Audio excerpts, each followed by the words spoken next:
Welcome into the Fade. I am Clay Travis. He is Todd Furman, and we are off and rolling. I appreciate all of you hanging out with us. I hope you had a better gambling weekend than I did, but it is important to acknowledge that my team, the Tennessee Titans, the new America's team, I think my connection's starting to break up. I can't hear you. I think my connection's starting to break up. Over the course of 6 days, 2 home games, a win over the Buffalo Bills, and then an unmitigated, without anything else other than pure beatdown, spectacular first half against the Kansas City Chiefs. Furman, I texted you during the game. I said, hey, where are we going out to dinner in LA when the Titans are in the Super Bowl? We're up to, I think, the 4th favorite in the AFC. I think, and that's still behind the Chiefs, which I think is crazy. Are you starting to believe that my Titans are a legitimate AFC title contender? Well, I think what impressed me the most from the Titans' performance, not necessarily against the Bills, but against the Chiefs this weekend, is that they were able to do it without leaning entirely on Derrick Henry. To Kansas City's credit, they did a good job at least bottling him up for long stretches, much like they did in the playoff game a couple of years ago. It was finally vintage Titans passing attack that we hadn't seen for the better part of the first 5 or 6 games. Ryan Tannehill operating with ruthless efficiency off of play action. We saw what that tandem of wide receivers can do when both of them are on the field, and Julio Jones and A.J. Brown. And you do have to give the defense full marks. It's a secondary that's banged up, and I had some major concerns going into the game how they would hold up. But they're able to get a little bit of pressure. Maybe they're coming around. I know they spent a ton of money kind of retooling on that side of the ball. And I'm not going to take anything away from what they were able to do in the span of 6 days. Like you said, 2 outright upsets against AFC favorites. I think the Chiefs have a lot bigger problems that they're going to have to try and sort out. But that win over the Bills, in my opinion, will only look better as the season progresses. All right, let's again. We'll come back to America's team maybe in a little bit here, but Saints-Seahawks. Saints-Seahawks is going on tonight, kicking off in a couple of hours. Saints around a 4-point favorite. It's Geno Smith against Jameis Winston in a crazy twist after Drew Brees against Russell Wilson would have been the storyline in this game for the past several years. Over-under also very low, I think down around 41. I'm on the under in this game, and I don't think you can bet on Geno. So I think I'm going to have to hop on the Saints and Jameis Winston here. Do you like this game? How are you playing it? Yeah, I like the under in the first half, though. I get a little concerned with these 2 quarterbacks. If either one of them has to play from behind and is in known passing situations, how squirrely this thing could get. We will have a little bit of weather in the forecast, and we'll see if it can actually help underbettors more than what we saw unfold in Sunday Night Football between the Colts and 49ers. What's crazy about the Saints is we've grown accustomed to them being a pass-happy offense. When you had a surefire Hall of Famer, Drew Brees, operating out there, getting the ball to the likes of Michael Thomas in space, utilizing Alvin Kamara, it was a pass-happy attack. So far this season, the Saints have really been a run-first offense. They're running the ball at a greater clip than any team in the National Football League. And coming into this weekend, it was 4% higher than even the Chicago Bears. You should give Sean Payton a world of credit for playing to his team's skill set and, of course, trying to minimize the damage that Jameis Winston can do, given the interceptions he's been prone to in the past. Alvin Kamara's work rate is through the roof. The yardage isn't quite there. But this is a Saints team who doesn't get enough credit for what they bring to the table on the defensive side. And I think if they're able to sell out, stop the run, and force Geno Smith to beat them with his arm, things won't go well there in any regard. I like the game under in the first half, more so than the full game. As far as the side's concerned, it's interesting. I've seen good two-way action on this in terms of people making a case for the road favorite here, knowing how well teams perform in this particular role coming off of a bye. And, of course, for the home underdog, knowing that should be one of the more electric atmospheres, even without Russell Wilson, with the Seahawks playoff future kind of hanging in the balance tonight. Furman, I am headed down to Houston. We are doing this show, obviously, on Monday as we get ready for Monday Night Football. But Tuesday and Wednesday, games 1 and 2 of the World Series. The Braves on the road against the Astros. How do you break this down? I'm looking right now at game 1 numbers. Hold on, let me pull up. I'm at FanDuel. You can get your bets in at fanduel.com/Clay. Astros minus 136, over under 8. Relatively even numbers here. World Series odds also relatively even. Astros minus 150, Braves plus 125. How do you break down this matchup? So for me, when I look at this series overall, I think the Braves have a decided edge on the pitching department. You know, their bullpen has been a major question mark. To their credit, they were able to try and solidify the 7th, 8th, and 9th innings, not without a couple of Maalox Masher type moments for Brave fans like yourself. But I think the biggest absence for the Astros is Lance McCullers. He was this team's bona fide ace atop the rotation, and without him, everybody else has to carry out a bigger responsibility. And I just have major concerns right now about how the Astros were able to go out there and silence the Braves bats that have been white hot since Ronald Acuna went out. I think the Braves offense can carry them. They have enough young arms. It wouldn't shock me if they lost game 1, but when it comes to the 2-3-2 format, I don't think losing game 1 is a death knell by any stretch. I think the Braves finally bring that World Series crown back to your beloved Atlanta after, what, a 20-plus year drought or so? Since 95. First time in the World Series since 99. First time in the World Series, if they were to win it, since going all the way back to 1995. And, of course, I love this because it's a kick in the teeth to Rob Manfred, who wouldn't allow the Braves to host the All-Star game. So they one-upped them by hosting the NLCS, and now they're going to have 3 games in the World Series. Let me hit you here, Furman. I just bet, literally as we were talking, on the World Series MVP. Austin Riley is all the way down at 16-1. What in the world have people been watching that Austin Riley would be around the 9th favorite to be the MVP? With the way he's been hitting, that seems like an incredible value to me. I think the MVP, when you're talking about a World Series type performance, is always one of those bets that's so interesting to attack, because all it takes is a signature performance in one game that can kind of catapult you over the top. I mean, we saw it with the Washington Nationals when they won the World Series. Steven Strasburg goes out there, and I'm not even sure he was the best player in the series, but for that seminal moment, he was the difference maker the team needed. So you're talking about Austin Riley and what he's meant offensively to the Braves. I think he becomes a forgotten storyline for the casual baseball fan, and nothing, no knock against him by any stretch, because he's been so pivotal for what they're doing in the middle of the lineup. But, you know, Freddie Freeman were to go out there and hit a couple of bombs and try and, you know, take over the narrative in this, I think you could see him stealing away the hardware. But I would agree with you. I think going into the series, a price like that, given what Riley's produced so far this postseason, makes an awful lot of sense, and is definitely worth a small investment. Looking at so that's what's going on in the World Series. Let's go back to the NFL for a minute here. I'm looking at the latest odds for Super Bowl champs. Tampa Bay Buccaneers, according to FanDuel. Again, you can get your bets in at fanduel.com/Clay. Tampa Bay Buccaneers 5-1. Bills 5.5-1. Cardinals 8.5-1. Rams just shy of 10-1. And then you've got the Ravens at 10-1, the Chiefs at 11-1, Packers 11-1, Cowboys 12-1, America's team, the Tennessee Titans, at 18-1. All right, I want to go to the Chiefs. 11-1 for the Chiefs, sitting at 3-4, where they would likely be a substantial underdog. At least they should be if you look at their schedule coming up. Their next 4, they should beat the Giants, and they got 3 really tough games. I think the chances of them winning their division are actually pretty low. It's like people won't quit on the Chiefs. Are they still overvalued at 11-1? I wouldn't bet them at 11-1 as far as the Lombardi Trophy is concerned. I think when you look at this team, clearly there are a lot bigger issues that they need to fix, whether it's the offense pressing in the wake of some of their defensive shortcomings, the offensive line that hasn't come together nearly as quickly as a lot of Chiefs fans and within the organization believed it could, with so many fresh faces. I don't think it's as simple as waving the magic wand and suddenly Kansas City goes from being a 3-4 football team to hanging 40 on the board week in, week out. You begin to look at their schedule, not only going forward, but who they've played already.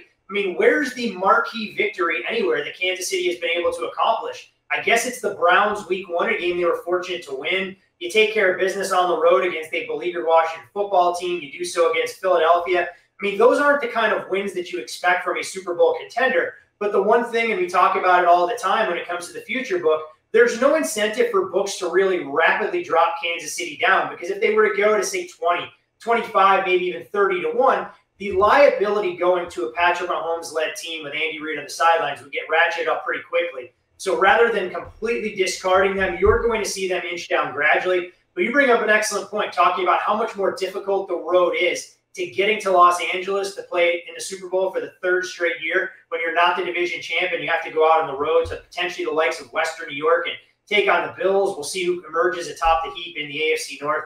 I think the Chiefs have a lot of work out in front of them, and I'd probably be more inclined to bet them to miss the playoffs than I would be to take the 11-1 if they win the Lombardi Trophy. Best game for the NFL in Week 8 is on Thursday night, in my opinion, which is rare. The Cardinals, who are still undefeated, 7-0, hosting the Packers. Packers have some COVID issues, at least in their coaching staff so far. You have an early read on Packers at Cardinals? Well, not only the coaching staff, but a little while ago, we saw some news break that the Packers could be going to the desert without their marquee offensive weapon. Devontae Adams in the COVID protocol as well. Oh, wow. So that'll have a fundamental impact on the number. You'd have been looking at Arizona right in that 3.5 range. I think the public would have backed Green Bay.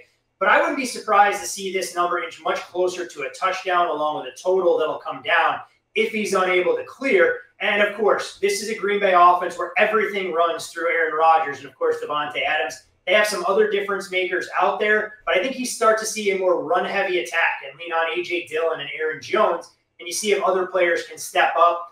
Defensively, this Green Bay team, I think, is fool's gold, to say the least. So when you look at what Cliff Kingsbury and Arizona's offense can bring to the table, there's no reason for me to believe Arizona can't do what they want when they want. What's been interesting, though, Clay, about this Cardinals offense, despite an effort where they were sleepwalking against the Houston Texans, I mean, Kyler Murray's not running the ball, and I think part of that's by design, part of it's because he's been nicked up. But once he starts to use his legs, it gives them another element. And I think this is a game in front of a national TV audience on Fox where the Cardinals can assert their dominance in the NFC, especially if Green Bay is forced to go to battle without Devontae Adams. You know what? I think the second best game in the NFL in Week 8, at least in terms of its significance, might be the Titans on the road against the Colts. I'm looking at FanDuel here in the state of Tennessee. They have the Titans as a 1-point favorite against the Colts. Basically nearly even here. That's rare. We may end up with a straight pick'em. What do you see here, and what's the significance?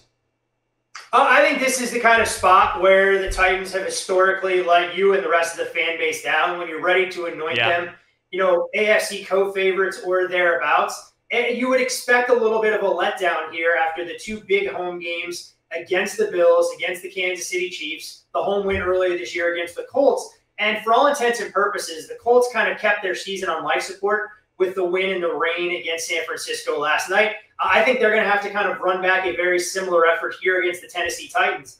And while Carson Wentz is going to draw all sorts of criticism that he hasn't looked the part given what they gave up, I actually think Wentz has grasped this offense a little bit faster than I anticipated. I mean, the Colts are still operating without two key cogs potentially in the receiving core. We know Paris Campbell on IR. We'll see if T.Y. Hilton is able to get back out there and play. But it's Michael Pittman, some tight ends, and one of the league's best running backs, not named Derrick Henry, and Jonathan Taylor. For me, with money coming in early on the Titans and them leaking into the road favorite territory, the only case I could make is backing Indy in their own building. And I think they make an excellent teaser option as well if you can get them up through a touchdown.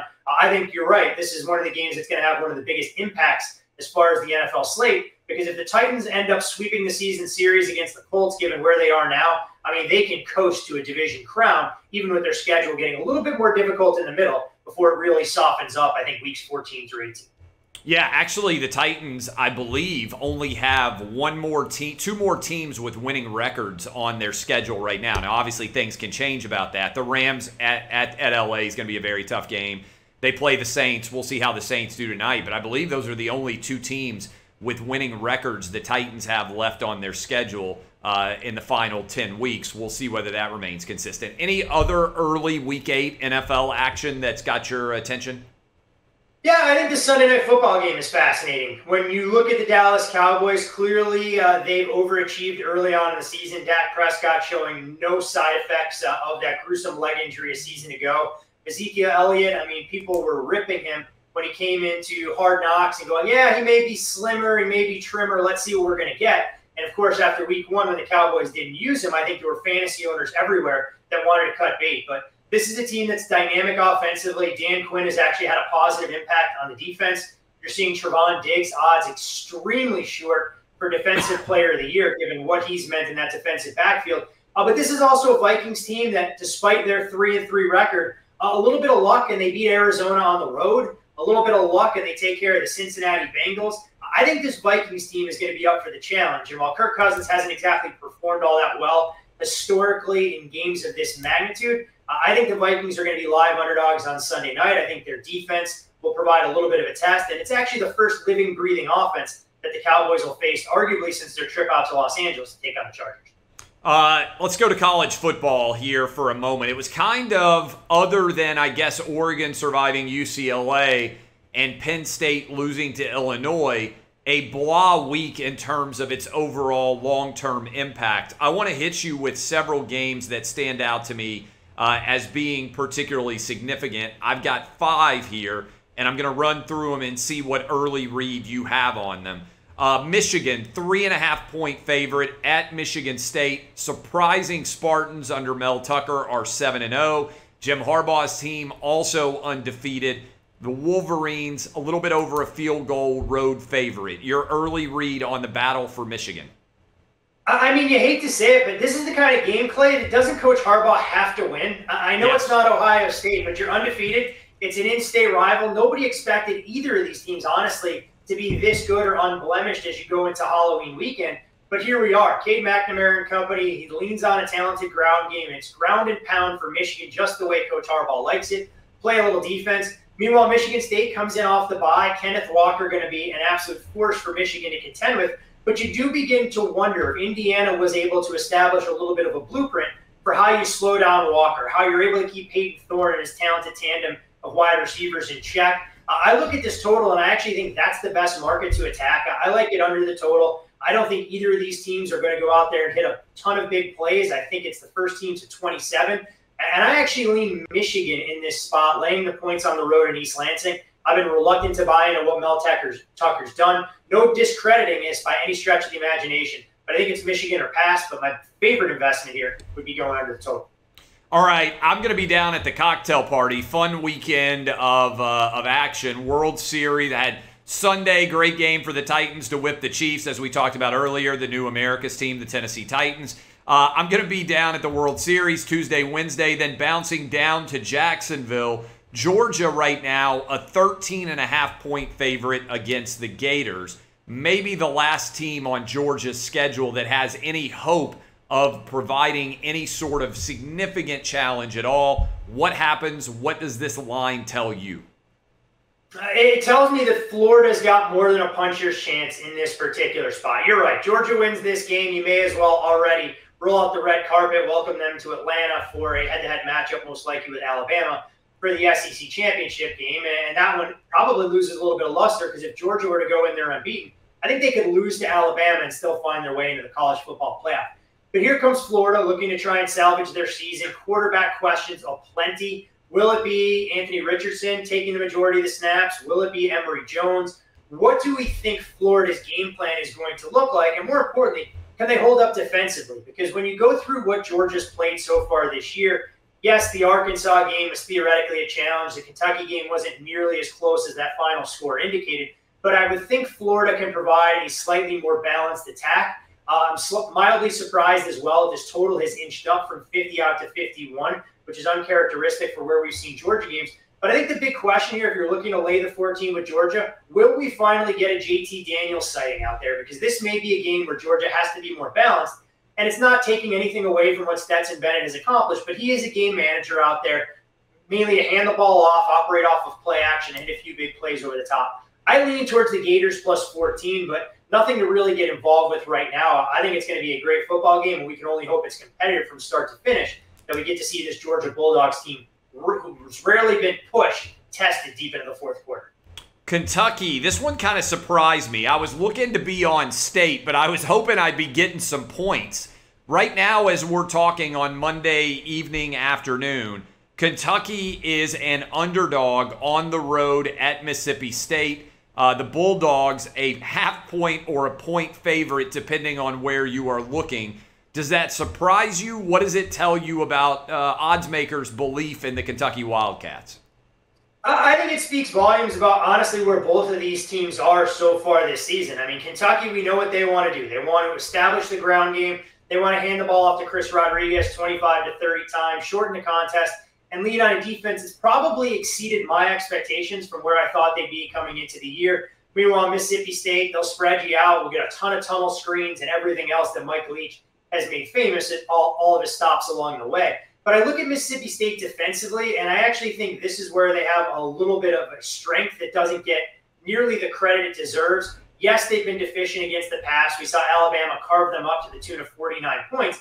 But I think knowing that Kentucky is relatively one-dimensional, if they have an answer for Wan'Dale Robinson, this could play into the Bulldogs' hands. I think it's going to be a great game, one that will probably fly under the radar as far as the national landscape is concerned, but not in the SEC. You probably have major bowl implications, not necessarily for New Year's Six, but obviously the pecking order for the SEC. But I was like you. I was hoping we were going to get a little bit more value with the home underdog here at 3. I probably would have inched closer to taking Mississippi State. Total at 47, extremely tight as well. And I think as things stand right now, there's not really a compelling angle from a wagering perspective to run and jump into the deep end of the pool as far as Monday morning's concerned.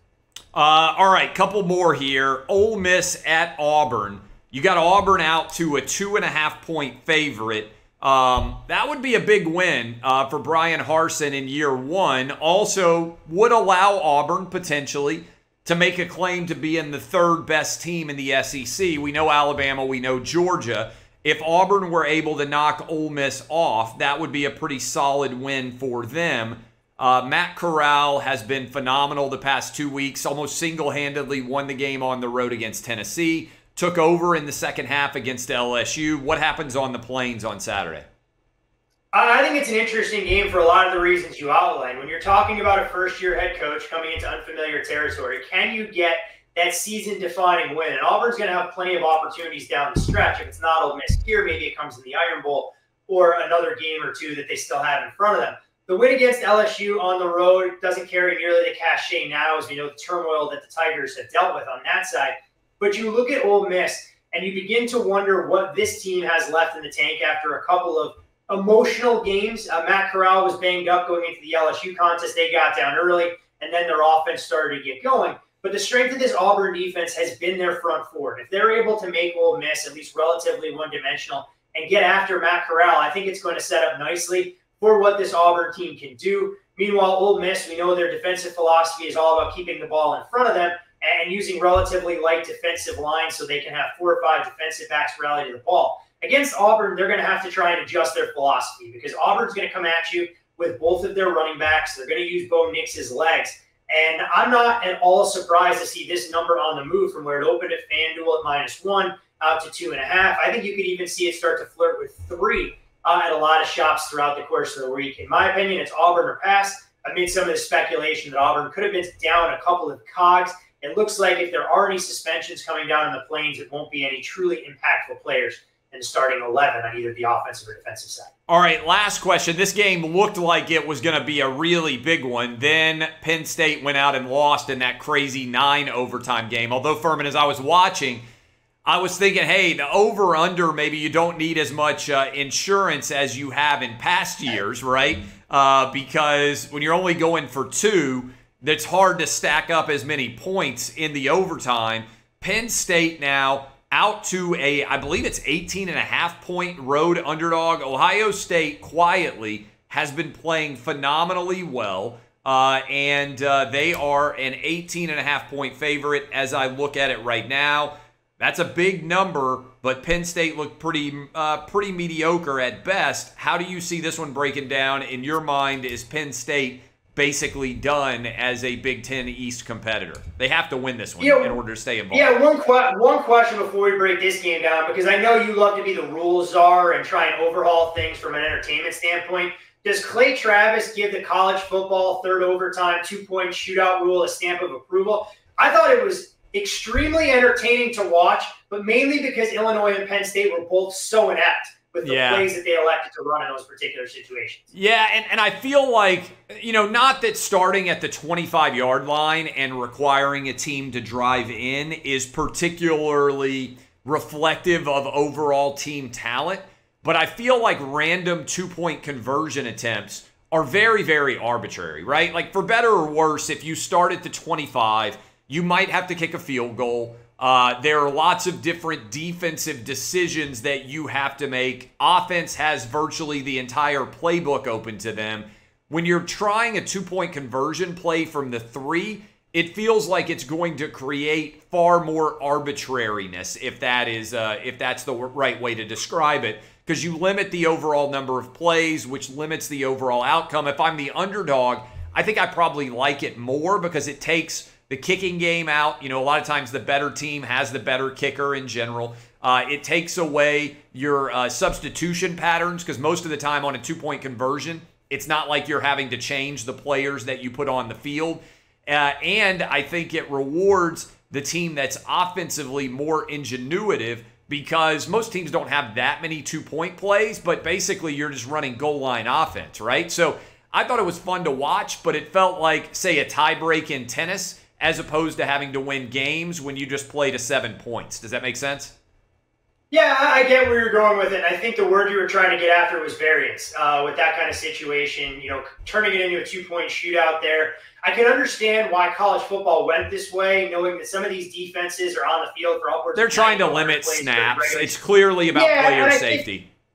And I think it makes sense. I mean, the classic between Texas A&M and LSU, I think those snap counts, those teams for the game played Thanksgiving weekend, whether it was 3 or 4 years ago, were out there for 130 or 140 plays, which is borderline excessive. Now, I can see a scenario, maybe it's a hybrid model that you start a first and goal from the 10 instead of the 25.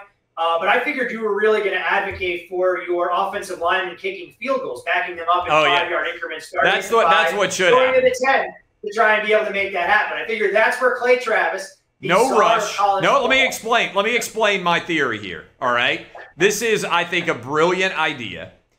In the NFL was where I was talking about it in particular, but I'd be okay with it in college. But college, they don't allow you to tie, right? In the NFL, if you play 10 extra minutes, then you can end up in a tie game scenario. And so my argument, I think it's a good one, is if you finish tied after the 10-minute overtime, this is not, by the way, this is not in the postseason where clearly you have to have a winner in order to have someone advance to the next round of the playoffs. But bring out all 5 offensive linemen. They have to wear their existing pads. There's no rush. You put the ball on the tee, or you can have a player hold it for them, and they attempt field goals, penalty kick, shootout style. I think it would be riveting, must-see television. So what happens in that third day of fall camp when your star offensive lineman, whether it's a Roger Saffold or a Taylor Lewan, pulls a hamstring and is out for the season because the Titans are trying to prep for this kind of scenario? You don't prep for this. If it happens, it happens, and you just have to roll with the punches. I don't think it's going to happen. Now, it might be entertaining to watch in a skills competition, but for a lot of the good ideas you have, we're going to put this one on the back burner. It's a brilliant idea. It's brilliant. I don't know if this All right, so what's going to happen? Is Penn State going to get blown out by Ohio State?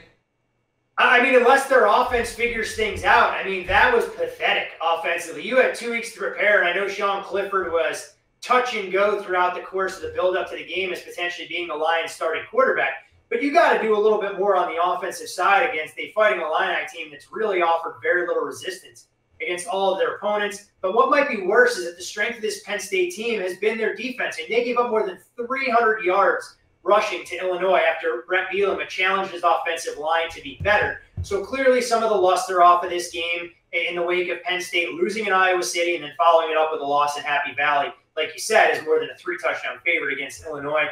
For me, I just don't know if Penn State has the horses to stay in this game. I know James Franklin has pulled rabbits out of his hat before, but you talked about it. This Ohio State Buckeyes offense feels like it's playing downhill. C.J. Stroud looks to be more comfortable as a freshman running what Ryan Day wants to do. We know about Olave and Wilson. We know about the talented running backs that the Buckeyes have on the roster. But more importantly, let's see what we get from the Ohio State defensive backfield. because if they're able to slow down Jahad Dotson and Parker Washington, I just don't know if Penn State has enough firepower. Again, I think Ohio State can name the final. I think Ohio State wins out and they get into the college football playoff if they do. And even I can't make a strong case for backing the underdog here in Columbus. For, like you said, what should have been one of the marquee games of the Big Ten East pecking order suddenly loses an awful lot of its buzz in the wake of Penn State dropping back-to-back decisions. Chop on, Furman. I'm headed down to Houston. I'll be there for Game 1 and Game 2 with my 11-year-old, and then I'll be at the world's largest outdoor cocktail party. Heck of a sports week. Yeah, tough week for you, Travis. Rough week. Tough week for me. I'll be doing the shows, the radio show. I'll be on my television shows as usual, but I will be on the road a lot. Furman, we're going to try to figure out how to get you on later in the week for our show, but I won't be at home at all. So we're going to figure that out. But for now, circling back one more time on Monday Night Football, your favorite bet tonight is? First half under, shop around for a 21 if you can find it. 20.5, a little bit more tenuous, but I think we're talking about defense, and a game played at a very slow pace between Jameis Winston and Geno Smith, especially for the first 30 minutes.